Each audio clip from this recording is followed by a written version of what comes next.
1947 के पहले कौन लोग थे जो लोग भारत के विभाजन का पक्षधर बनकर के मुस्लिम लीग की मंशा को और कांग्रेस की सत्ता लोलुपता के चक्कर में पड़ करके भारत के दुर्भाग्यपूर्ण विभाजन के लिए जिम्मेदार हैं? उन लोगों के बारे में सही जानकारी देने की आवश्यकता है। याद रखना, अगर उस समय के समाज ने, बहनों और भाइयों, उस समय के समाज ने पहले जो आंदोलन किया था 1905 में बंग भंग का जो अंग्रेजों की साजिश थी, जैसे उसे विफल किया था, ऐसे ही मुस्लिम लीग की साजिश को विफल करने के लिए उस समय का कांग्रेस नेतृत्व और जोगेंद्र नाथ मंडल ये मिलकर के अगर मुस्लिम लीग की मंशा पर पानी फेरने का काम करते तो कभी भी ये पाकिस्तान जैसा नासूर नहीं बनता। पाकिस्तान एक नासूर है और जब तक इसका ऑपरेशन नहीं होगा तब तक इस कैंसर की समस्या का समाधान नहीं होने वाला है और आज इसकी शुरुआत हो रही है। आज आप देख रहे होंगे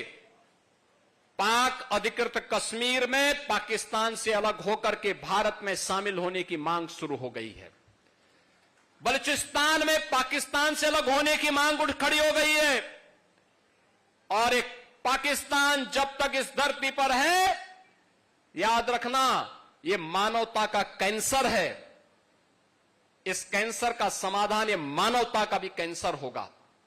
और इसका उपचार समय रहते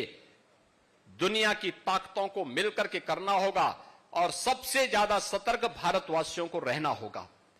निश्चित ही समाधान के रास्ते निकलेंगे।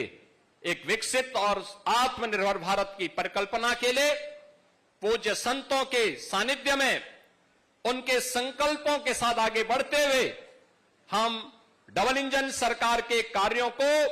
मजबूती के साथ जमीनी धरातल पर उतारने का कार्य करेंगे। हम सब आज एक भारत श्रेष्ठ भारत के रूप में पूरे देश के अंदर उत्तर दक्षिण पूरब पश्चिम एक मजबूत भारत के लिए कार्य कर रहे हैं।